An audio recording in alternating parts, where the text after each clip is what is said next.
ரஜினிகாந்தோட பிலிம்ஸ்ல ரொம்ப ஒரு வித்தியாசமான பிலிமை சஜஸ்ட் பண்ணு ப்ரோ அப்படின்னா இந்த படம் உங்களுக்கானதுதான். ரஜினிகாந்த், மம்முட்டி, சோபனா இவங்க நடிச்சு டைரக்டர் மணிரத்னம் டைரக்ஷன்ல 1991 ரிலீஸ் ஆன படம் தான் தளபதி.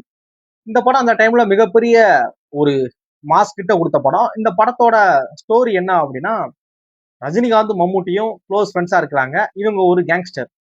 இவங்க அந்த ஊர்ல நடக்கிற தப்பை தட்டி கேட்கிறாங்க. தட்டி கேட்கறதுனா ஏதாவது ஒரு தப்பு அப்படின்னா தப்பு பண்ணவன அடிதடி வெட்டு குத்துங்கிற மாதிரி இதான் தண்டனையே. லீகலா போலீஸ்ட போறது எதுவுமே கிடையாது. இவங்களாம் ஆளை வச்சு அடிச்சு கையால உடைச்சு அதுக்கு நீதி வாங்குறதுங்கிற மாதிரி தான் ஒரு ஓனா ஒரு கவர்மெண்ட் ரன் பண்ணிக்கிட்டு இருக்காங்க. இவங்களுக்கு எதிராக சாட்சி சொல்ல யாரும் வரமாட்டேங்கிறாங்க. கவர்மெண்ட் சைட்ல இருந்து இந்த மாதிரி இருக்கிறாங்க, இவங்க எப்படி நம்ம கண்ட்ரோல் பண்றது அப்படிங்கிறதுக்காக ஒரு கலெக்டரை நியமிக்கிறாங்க. அந்த கலெக்டர் தான் அரவிந்த்சாமி. இவங்களோட இந்த மாதிரியான இந்த இந்த இல்லீகல் ஆக்டிவிட்டிஸை கலெக்டர் அரவிந்த்சாமி எப்படி ஹேண்டில் பண்ணாரு, இவங்களை எப்படி ஃபேஸ் பண்ணாரு அப்படிங்கிற ஒரு படம் தான் இந்த தளபதி. படத்துல நிறைய லேயர்ஸ் இருக்கும். இப்போ நான் ஸ்டோரியா சொன்னதை தவிர்த்து படத்துல பாத்தீங்க அப்படின்னா மகாபாரதத்தோட ரிசம்பலன்ஸ் நிறைய இருக்கும். ஒரு அம்மாவுக்கும் பையனுக்குமான அந்த ஒரு பாண்ட் இருக்கும்.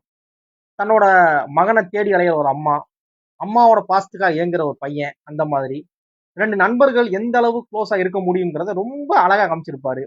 லவ் படத்துல ஒரு ஸ்ட்ராங்கான லவ் இருக்கும், ஒரு பிரேக்கப் இருக்கும், ரிவெஞ்ச் இருக்கு, பெட்ரேல் இருக்குன்னு சொல்லி எல்லா விதமான எமோஷனலுமே ஒரு பேக்கேஜான ஒரு பிலிம் தான் மணிரத்னம் அவர்கள் கொடுத்துருக்காங்க. பொதுவா ரஜினிகாந்த் படங்கள் அப்படின்னாலே அந்த படத்துல ஸ்டைல் மட்டும் தானே இருக்கும். ஒரு உருக்கமா உருக்கி நடிக்கிற மாதிரியான காட்சி அமைப்பு இருக்காது. அவருக்கு அப்பெல்லாம் சீன் பண்ண தெரியாதுல அப்படின்பாங்களே. அப்படி பேசுறவங்க இந்த படத்தை பார்த்துட்டு பேசுங்கிறது தான் என்னோட தாழ்மையான வேண்டுகோள். ஓகேவா? படத்துல ரஜினிகாந்தோட மாசும் குறைஞ்சிருக்காது.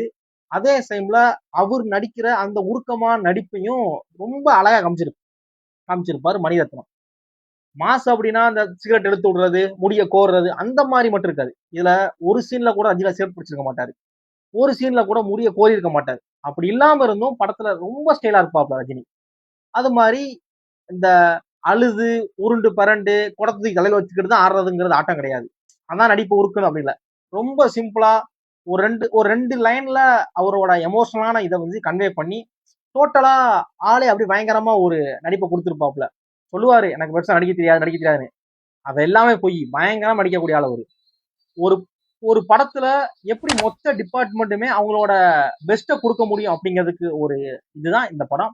இந்த படத்தை நீங்க இன்னும் பார்க்காம இருந்தீங்கன்னா இந்த படம் தாராளமா பாருங்க. படம் யூடியூப் அவைலபிளா இருக்கு. படத்தோட சாங்ஸ் ஆகட்டும் எல்லாமே படத்துல ரொம்ப பெஸ்டா இருக்கும்.